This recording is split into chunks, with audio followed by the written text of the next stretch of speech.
देंगे। अरे schedule caste वाले नेताजी, जरा उनके बारे में जान लीजिए।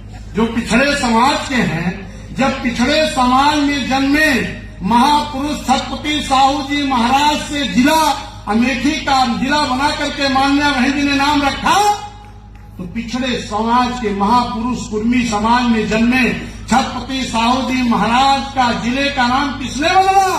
पिछड़े समाज के मुख्यमंत्री ने। मेडिकल कॉलेज का नाम अगर बहन जी ने किंजाज हटा करके मेडिकल कॉलेज का नाम छत्रपति साहू जी रखा, तो इसको किसने हटाने का काम किया? बैकवर्ड वाले मुख्यमंत्री ने। बैक लाख की भर्ती किसकी हो रही थी? माननीय बहन जी ने अपनी सरकार में ब्राह्मण क्षत्रिय वैश्य शूद्र एससी ओबीसी सबकी खूब भर्ती किया, लेकिन बहन जी ने जब बैक लाख भर्ती जो एससी ओबीसी की हो रही थी, अगर इसकी भर्ती बहन जी ने शुरू किया तो इसको रोक लगाने का किसने काम किया?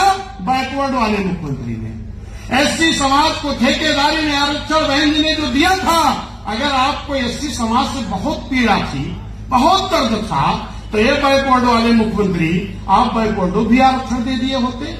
लेकिन बैकवर्ड को आरक्षण तो दिए नहीं, लेकिन शेड्यूल कास्ट का आरक्षण खत्म कर दिए। प्रमोशन में आरक्षण किसने फड़वाया? जिनके पास हमारे शेड्यूल कास्ट वाले नेता गठबंधन का रोज उनका पता ही नहीं ना कि शेड्यूल कास्ट का प्रमोशन का आरक्षण का बिल समाजवादियों ने फड़वाया, ठेकेदारी का आरक्षण शेड्यूल कास्ट का समाजवादियों ने खत्म किया, बैक लाख की भर्ती समाजवादियों ने खत्म किया, और बाबा साहब के पार को अयासी करता कहने वाले भी समाजवादी लोग रहे हैं। उसी के बाद मान्या बहन जी ने एक थूथू रैली किया था। मान्य साहब थे, थूथू रैली क्यों हुई थी? क्योंकि समाजवादियों ने बाबा साहब के पार्क जो गोमती नगर में मान्या बहन जी ने बनवाया है, उसको अयासी करता कहने का काम किया था। छत्रपति साहू जी महाराज को उस समाजवादियों ने कहा था कि साहू माहू कौन है? जिनको ये पता नहीं है कि छत्रपति साहू जी कौन है, बाबा साहब अगर वोट का अधिकार नहीं दिए होते तो वो भी गांव में क्या कर रहे होते, ये सबको पता है मेरे भाइयों। बाबा साहब को जो नहीं पहचानता, जो छत्रपति साहू जी को नहीं पहचानता, जो अपने आप को पिछड़ा नहीं जान पाता है, गंगा जल से घर धुलवाने के बाद कहता हम पिछड़े हैं, शेड्यूल कास्ट के हैं, ये पिछड़ों के आरक्षण दिलाएंगे? ये मेरे शेड्यूल कास्ट के नेताजी, जरा आपसे समझ जाओ। वो जब इस समाज को नहीं हुए, तुम्हारे होने वाले नहीं है। और मैं बता दूं, भारतीय जनता पार्टी में भी सैकड़ों संगठन हैं, कई सैकड़ों संगठन हैं जो अपने आप को सामाजिक संगठन बना करके काम करते हैं, लेकिन वोट मांगना होता तो कमल का फूल को मांगते हैं। कांग्रेस में भी कई सैकड़ों संगठन हैं जो सामाजिक संगठन को चलाते हैं, लेकिन वोट मांगना होता है तो पंजा का मांगते हैं। ये मेरे साथियों, लेकिन हमारे यहां जितने लोग सामाजिक संगठन बहुजन समाज के लोग बनाते हैं, ये कुछ दिन तो सामाजिक संगठन चलाते हैं, उसके बाद ये बीएसपी का ही विकल्प बनने लगते हैं, बहन जी का ही विकल्प बनने लगते हैं। एक नाम आया था Udit Raj, Indian justice party. इनका नाम पहले क्या था? कुछ लोग जानते होंगे, राम राज। ये मेरे भाइयों, राम राज से उनको इतनी घेरा थी कि अपना नाम क्या रख लिए? उदित राज। लेकिन मेरे साथियों, कुछ दिन भी नहीं बीता संघर्ष करते हुए जा करके उसी राम राज वाली पार्टी से दिल्ली से सांसद हो गए। इतनी जल्दी पड़ी थी, और वो निकले थे बाबा साहब का मिशन पूरा करने, बहुजन समाज का विकल्प बनने, बहन जी का विकल्प बनने। ऐसे तमाम लोग निकले हैं, जरा उनसे होशियार रहिएगा। हमारे नौजवान पढ़े लिखे लोग भ्रमित हो रहे हैं। मैं उन नौजवानों को आगाह करना चाहता हूं, बहुत पढ़े लिखे विद्वान लोगों को आगाह करना चाहता हूं कि ये आपका बाबा साहब का मिशन पूरा करने नहीं निकले हैं। माननीय कांशीराम साहब ने जो बाम सेब बनाया था, तो उस बाम सेब में तमाम लोग थे, अठावले जैसे लोग, बावन मेहसान जैसे लोग, खापटे जैसे लोग, फूल सिंह बरैया जैसे लोग, तमाम लोग माननीय साहब के साथ थे। लेकिन जैसे DS4 बना, माननीय कांशीराम साहब के जिंदे पर ही तमाम ऐसे लोग थे जो माननीय कांशीराम साहब का विरोध करने लगे थे।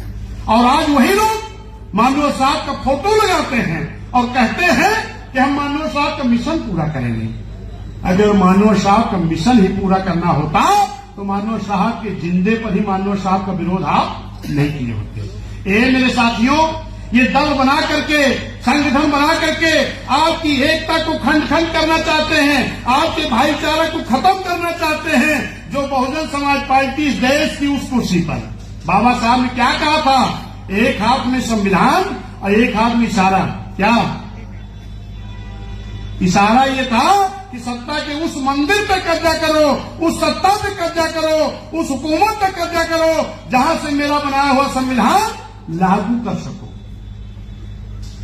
और जब बहुजन समाज पार्टी माननीय कांसी राम साहब जो बना करके गए, माननीय साहब का फोटो तो लगाते हैं, माननीय साहब का मिशन पूरा करने की बात तो करते हैं, लेकिन माननीय साहब बहुत बड़े वैज्ञानिक थे, विद्वान थे। माननीय साहब अपने जीते जी जिस बहन जी को अपना वारिस बना करके गए, जिस दल को बना करके गए, उस दल को बिगाड़ने की बात करते हैं और माननीय साहब का मिशन पूरा करने की बात करते हैं।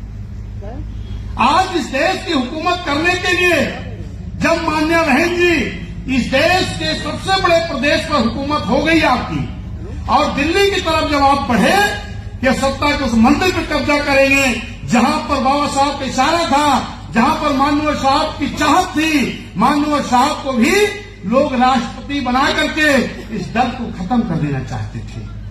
यही कांग्रेस के लोग माननीय साहब जो दल बनाए तो कह रहे थे कि आप राष्ट्रपति हो जाओ।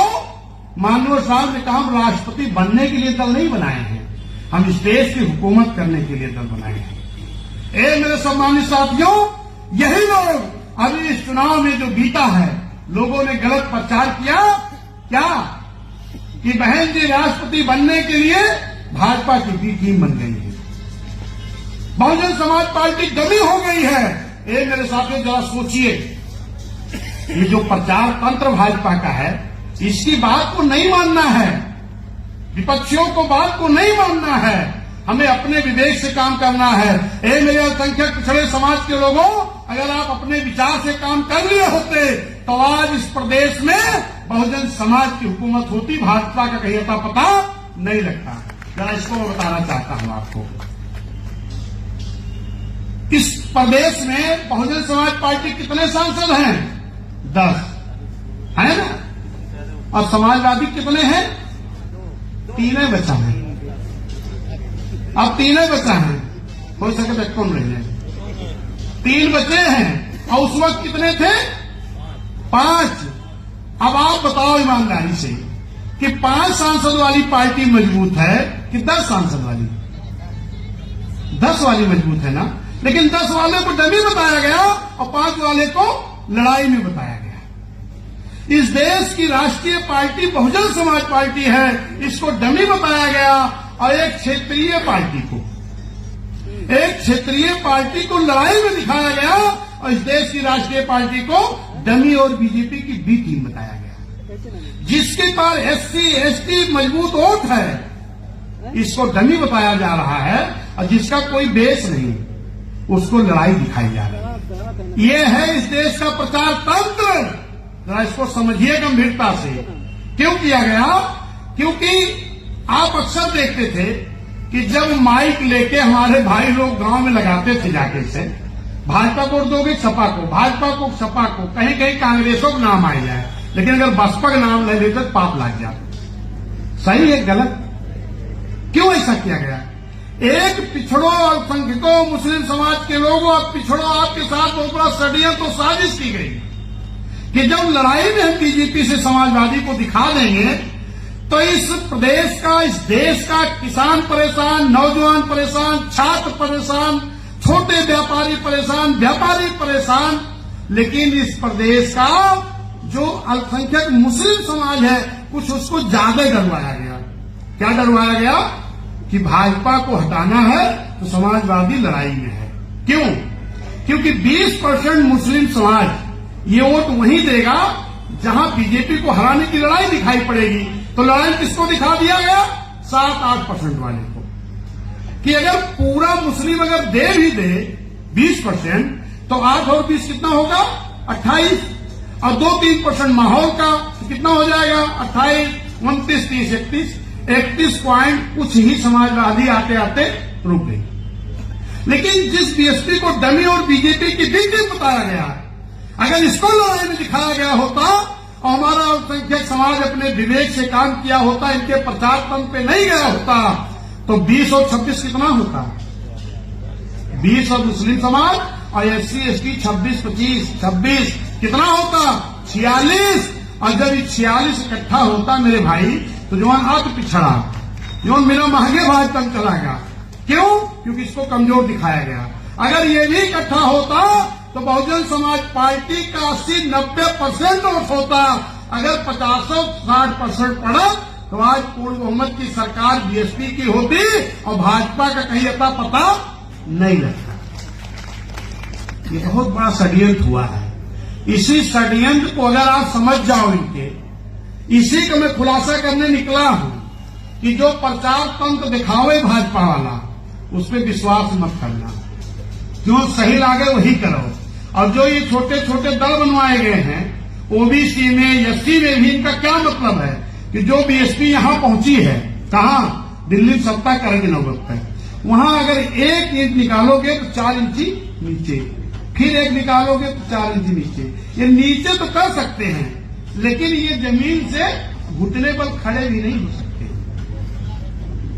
ये समझ लेना, जो दल बने हैं, ये जो बड़ा मिशन पूरा करने निकले हैं, ये कुछ नहीं कर सकते। बीएसपी जब से बनी है लगातार बीएसपी का ग्राफ बढ़ता जा रहा था ना, लगातार बढ़ता जा रहा था। इनमें छोटे छोटे दल बनवा करके इन्होंने अलग करने का काम किया। और दूसरे ईवीएम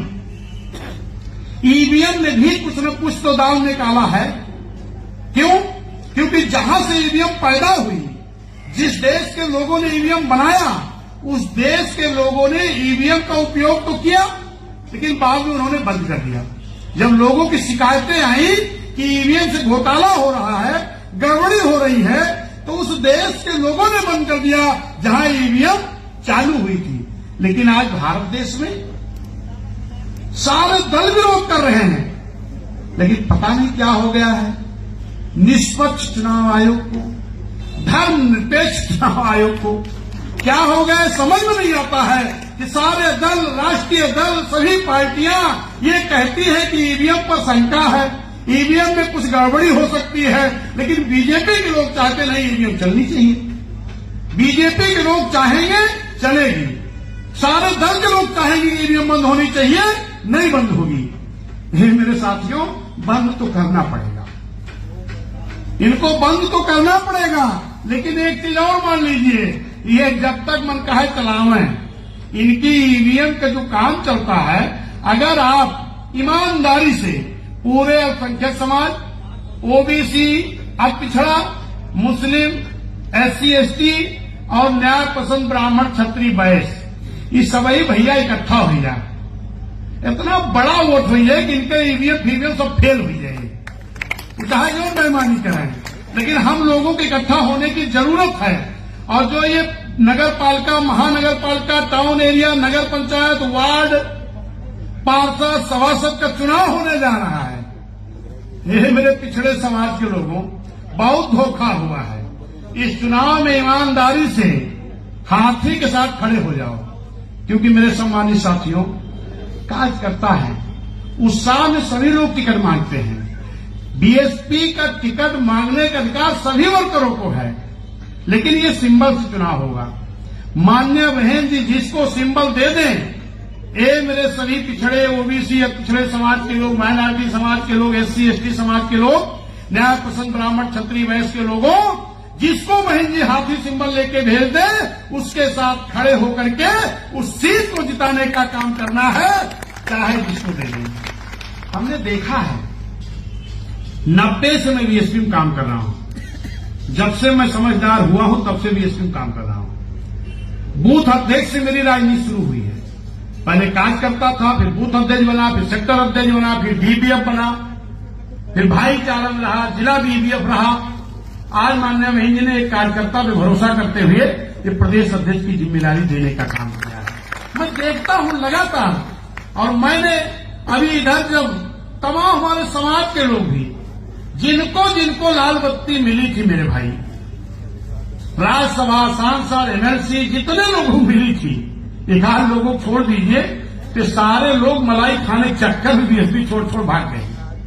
लेकिन आज सब पछता रहे हैं, सब समझ रहे हैं कि बिना बीएसपी आए भला नहीं हो सकता है। ये मेरे सम्मानित साथियों, हमने देखा है तमाम हमारे बहुत अच्छे मिशनरी वर्कर कहते हैं कि हम खानदानी बीएसपी के हैं, शुरू के मिशनरी हैं।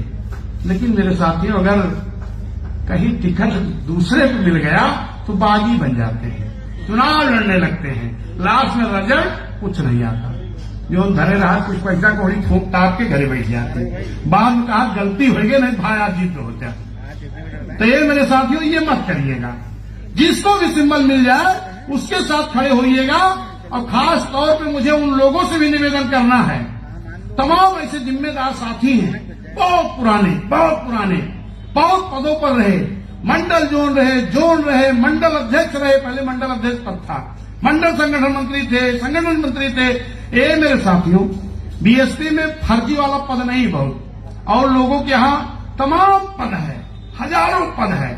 यहाँ पदाधिकारी जो हैं वो सीमित हो सकते हैं, लेकिन बाबा साहब के मिशन को पूरा करने वाले हजारों हो सकते हैं। माननीय कांशीराम साहब की सोच और विचारधारा पे चलने वाले हजारों हो सकते हैं, कई हजार हो सकते हैं। बहन जी के संघर्षों में साथ चलने वाले करोड़ों लोग हो सकते हैं, कई हजार लोग हो सकते हैं। ये मेरा सम्मानित साथियों, आप सभी लोग, मेरा निवेदन है कि जहां जिसका घर पड़ता हो, पदाधिकारी हो या ना हो, लेकिन अगर आप पुराने हैं तो बाबा साहब के बारे में जानते हैं, मानव साहब के बारे में जानते हैं, बीएसपी के बारे में जानते हैं, बहन जी के बारे में जानते हैं। पद हो या ना हो, जिस वार्ड के हो, जिस पार्षद क्षेत्र के हो, जिस नगर पंचायत के हो, जिस नगर पालिका के हो, जिस महानगर पालिका के हो, महापौर की सीट के हो, वहां लग जाओ। आज जरूरत सबकी है, मेहनत में लग जाओ, कोई पूछे ना पूछे, आप लग जाओ कि बाबा साहब ने इशारा किया कि देश की हुकूमत करना है। मानव साहब यही कहते कहते दुनिया से चले गए।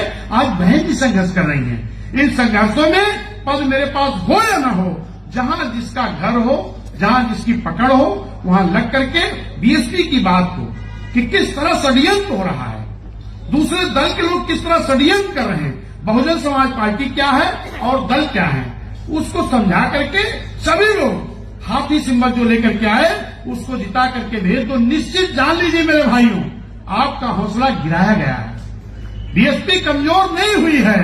आप अगर इस नगर पंचायत नगर पालिका में अच्छा रिजल्ट ले आए तो लोकसभा तो देहातों का चुनाव होता है, शहरों का भी होता है, देहातों का भी होता है, लेकिन ये तो खाली शहरों का है।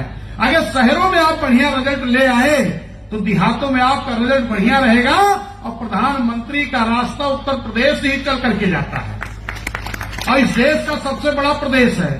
अभी जो माननीय सम्माननीय प्रधानमंत्री जी हैं इस वक्त, ये भी चाहे जहां के मुख्यमंत्री रहे हों गुजरात के, लेकिन प्रधानमंत्री अगर बनना हुआ तो भी यूपी के बनारस से ही जीत करके गए हैं। तो ये मेरे सम्मानित साथियों, आप सभी लोग, तमाम लोग कहेंगे, ए भैया इस नगर पालिका टाउन एरिया वार्ड पार्षद सभासद महापौर से बहन जी मुख्यमंत्री नाई बनी है, इनमें हमें मदद कर जाए, उनसे बता दीजिएगा इसी चुनाव से बहन जी प्रधानमंत्री इस देश की बनेगी। अगर इसमें रिजल्ट बढ़िया आप ले आए तो लोकसभा में बड़ा रिजल्ट आएगा और उत्तर प्रदेश का बड़ा प्रदेश उत्तर प्रदेश है और उत्तर प्रदेश से अगर बहुजन समाज पार्टी के ज्यादा सांसद जीत करके गए, बड़े दल के रूप में आप आए तो निश्चित है माननीय बहन जी इस देश की प्रधानमंत्री बन सकती है। हमने देखा है कि 1-2 सांसद वाले भी इस देश के प्रधानमंत्री बने हैं, एक विधायक वाला भी मुख्यमंत्री बना है, 10-20 सांसद वाले भी बने हैं, तो बहन जी क्यों नहीं बन सकती? अरे भाई, सबसे ज्यादा वोट हमारे शेड्यूल कास्ट के लोगों का है, ओबीसी लोगों का है, माइनॉरिटी लोगों का है, न्याय पसंद ब्राह्मण क्षत्रिय वैश्य लोगों का है, और देश की हुकूमत शेड्यूल कास्ट की बेटी नहीं कर सकती। अरे 75-76 साल बीत गए मेरे भाई, कब विचार करोगे? और एक चीज बता दें कि जब 2007 में माननीय बहन जी मुख्यमंत्री थी तो 12 में जो चुनाव हुआ था, जरा गौर करिएगा इस पे, 12 में, तो यहां का तो मैं हर सीट का नहीं जानता हूं, लेकिन उत्तर प्रदेश की पूरी स्थिति यही रही है। हमारे फैजाबाद अयोध्या में बीकापुर से अनिल तिवारी पूर्व मंत्री लड़े थे, भाजपा को मात्र 66 वोट मिला था, 6600। और हमारे गोसाईगंज से 4600, टांडा से मात्र 2200, रुदौली से मात्र 3300। ऐसी भारतीय जनता पार्टी की स्थिति 2012 में थी, लेकिन राजनीति समीकरण ऐसा बदला कि 14 में पूर्ण बहुमत के प्रधानमंत्री बन गए। तो ये बदलने में देर नहीं लगती है। लेकिन ये मेरे सम्मानित साथियों, जरा गौर करिएगा, उस वक्त जिस दल की हैसियत 2000, 4000, 6000 थी, उसको किसी ने नहीं कहा कि ये दल खत्म हो गया। लेकिन आज बहुजन समाज पार्टी 99,000, 98,000, 90,000, 70,000, 60,000, 40,000, 25,000, 30,000, 20,000, इससे कम है ही नहीं। इसके बाद हर चर्चा है कहा हो तो हाँ तो पार्टी खत्म हो गई। ये मेरे भाइयों, जरा गौर करिए कि जिसकी हैसियत 12 में 2000, 4000, 6000 थी, उसकी चर्चा नहीं हुई। आज हमारे 90, 98, 99, 50, 60,000 वोट मिला है। इसके बाद लोग चर्चा कर रहे खत्म हो गई। अरे ये बाबा साहब का मिशन है, माननीय कांशीराम साहब की सोच है, विचारधारा है, बहन जी का संघर्ष है। ये दल कभी खत्म नहीं हो सकता है, ये अपने मन में सोच हुआ। दूसरी की बातों में न चलो। सर्व समाज का, सर्व धर्म का, सर्व जाति का गरीब समाज बहुजन समाज के साथ है। जाते थे साइकिल पर तो मैं पूछता था, पिताजी ये सबसे बड़ी बिल्डिंग किसकी है? कहते थे बेटा किसी बहुत बड़े आदमी की है। लेकिन धन्य मान्य बहन जी, आज अगर नगर पालिका टाउन एरिया में आप जाते हो शहरों में, जो सबसे बड़ी बिल्डिंग दिखाई पड़ती है, अगर आपका बच्चा पूछता पापा ये किसकी बिल्डिंग है, तो आप क्या कहते हो? इस शहर के सबसे गरीब लोग जो हैं, ये सबसे बड़ी बिल्डिंग उनकी है। कहते हो कि नहीं कहते हो? माननीय कांशीराम शहरी योजना, बड़ी बिल्डिंगें किसको मिल गई? सब समाज के गरीबों को। खूब नौकरी किसने दिया? माननीय बहन ने सफाई कर्मी नौकरी, आपके पार्क में नौकरी, पुलिस की नौकरी, मास्टर की नौकरी, वीडियो तमाम बन गई। और आज क्या हो रहा? संविदा की नौकरी, एनजीओ की नौकरी, अगर कोनो नौकरी निकलबो करे तो पर्चा लीक, यही तो हो रहा। आप क्या भ्रमित करते हैं? गांव सेक्टर वाइज मीटिंगें लगी हैं। ये मेरे सम्मानित साथियों, बड़ी गंभीरता से उसको हल्के में मत लीजिए। उन मीटिंगों को गंभीरता से करिए। और जो माननीय बहन जी ने कहा है, हर बूथ से कम 10 लोग, और जिस बूथ पर करोगे वहां तो गांव के सैकड़ों लोग हो जाएंगे, गांव के सैकड़ों लोग, और हर बूथ से 10-10 आदमी, कम से कम 200 आदमी हो जाएंगे। और उनको समझाओ, क्या समझाओ? कि जो राशन की दुकान पर राशन पहले मिलता था, 2-2.5 रुपए चावल गेहूं ऐसे मिलता था, 1 यूनिट कितना मिलता? 5 किलो। मुश्किल से जब पैसा देके मिलता था तो 12-15 रुपए का ये मिलता था। और आज राशन लेके जैसे निकले तैसे का आदमी भाजपा बाहर बैठा रहा थी। कहा भैया मोदी राज फ्री पावत है ना, बड़ा खुश है। हाँ भैया विलुप्त तो है। लेकिन जैसे घर लेके आए, 1 यूनिट पे कितना? 5 किलो, दाम कितना? 10-12 रुपया। जैसे घर लेके आए तैसे हमारी दीदी बहनी कहीं तनी सरसों तेल निकल लेता हुआ तो कितने मिल रहा? 50-60 रुपया का है। आज कितना होगा? 2-250। ये कई जगह का चूमर निकाल लेता है तो, लेकिन समझ ना आता है कहा फ्री नहीं होता है। किसानों को हमारे 2000 सम्मान निधि दी जा रही है। और जरा उधर गौर करिए, जो खेतों में आपकी खाद पड़ती है, उसका वजन पहले कितना था? 50 किलो, अब कितनी होगी? 40 किलो, 45 किलो। 5 किलो चोरी है चोरी खादी में, और ये कौनो कम नहीं है। वो 5 किलो के दाम अगर पूरे भारत देश के जो 5 किलो कम हुआ है, खाली उसकी कीमत जोड़ लो वो कहे 100 गुना सम्मान निधि नहीं देते। लेकिन किसान हमारा कहा थी खाता हमारा के सम्मान निधि तोहरे जीव काट के तुही के देता है। ये बेईमान लोग है। सिलेंडर फ्री नहीं मिला, वो पे ब्याज सहित वहां वसूली हुआ है। जब तक आपके सिलेंडर की कीमत अदा नहीं हो जाएगी तब तक सब्सिडी आपको नहीं मिलेगी। गए सिलेंडर ले आए, घरे आए, कहें कि हमारा तो सब्सिडी मिली, बगल जो फ्री पाए हैं कहीं हमारा तो सब्सिडी नहीं मिली। हमारे बहनी दौड़ के पहुंच गई कहा एजेंसी, कहीं भैया हमारा सब्सिडी काहे नहीं मिली, कहीं फ्री वाला का, कहीं ना कहीं जब तक मोदी जी ब्याज से वसूल न ले तब तक वहां सब्सिडी ना मिले। पहले कितना मिलता रहा 400-450 रुपए, 430 रुपया का, आज कितना मिलता है 1000 रुपया का, 1300 होगा। आइए मेरे सम्मानित साथियों, ये दियत कहां से यहू बता दें। गुजरात, बॉम्बे जैसे बड़े बड़े शहरों में क्या हो रहा, पाइप से कनेक्शन जा रहा। अब तो आपके लखनऊ भी शायद शुरू हो गया होता। ये जो कनेक्शन होके यहां तो अब शुरू हुआ ना, पहले जो गुजरात में, बंबई में, बड़े बड़े शहरों में जो पाइप द्वारा कनेक्शन हो गया तो सिलेंडर फ्री हो गया, खाली हो गया ना। तो वाह मोदी भैया, ये जो है सिलेंडर खाली हो गया का कहां बहाव है, ये कल आए थोड़े गरीबन को फ्री कहा जरूरत थी, सबके घरे जबरदस्ती पहुंचा दी और वो पैसा भी वसूल नहीं। आवाज देख ला, घरे पड़ा हुआ है सिलेंडर भरावे की नौबत नहीं आवती जाए। तमाम गरीब लोग बेचारे कहां भराएंगे। इनकी जितनी नीति है, क्यों भाजपाई बैठ के बहस के लिए हमसे सारी नीति फराड है, लेकिन ये हमारे देश के ही बैकवर्ड भैया की समझ में कब आई, हमारे समझ में नहीं आया। ये मेरे पिछड़ा भैया, बैकवर्ड भैया, सब लोग समझ जा।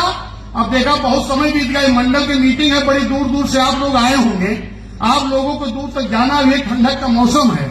अभी जिले वाइज जो बहन की मीटिंग सेक्टर वाइज हो रही है, मैं 20 तारीख से यह काम शुरू कर रहा हूं। 20 को वही जी ने बनाया है, 21, 22 2 दिन खाली फोन उठाया हो, 2 दिन गैप करके अब जब शुरू किया हूं तब से लगातार। आज आपके मंडल का कार्यक्रम खत्म होते ही सारे मंडलों का कार्यक्रम मेरा आज समाप्त हो रहा है और कल 19 तारीख है, एक दिन खाली घर में पहुंचा बस। 20 तारीख से फिर जिले वाइज शुरू करूंगा और लगातार 75 दिनों तक मैं चलूंगा, एक दिन में बैठूंगा नहीं, क्योंकि वर्कर बना है, नेता नहीं हूं, वर्कर बना है अध्यक्ष। और ये सारे वर्कर अपने आप को अध्यक्ष समझ करके रात दिन मेहनत करो कि वर्कर को अगर वही ने अध्यक्ष बनाया है तो ये कर खड़ा होकर मजबूती से बजट लाने का काम करेगा। ये मेरे सम्मानित साथियों, इसी के साथ आप सब लोगों से विदा लेते हैं। अभी जैसे इनका चुनाव चालू होगा तैसे महानगर पालिका, नगर पालिका, नगर पंचायत मीटिंगें लगेगी, उसके बाद फिर ये काम होगा। और जैसे ही चुनाव फुर्सत मिले तैसे बहन जी से अनुमति लेकर के, आदेश लेकर के लोकसभा वाइज शुरू होगा। निश्चित है कि इस चुनाव में अगर आप लोग रिजल्ट ले आए तो 24 में बड़ी पार्टी बनकर के बहुजन समाज पार्टी आएगी और इस देश की प्रधानमंत्री माननीय बहन जी को अब की बिना बनाए चैनल से नहीं बैठना है। जय हिंद, जय भारत, नमो खुदा।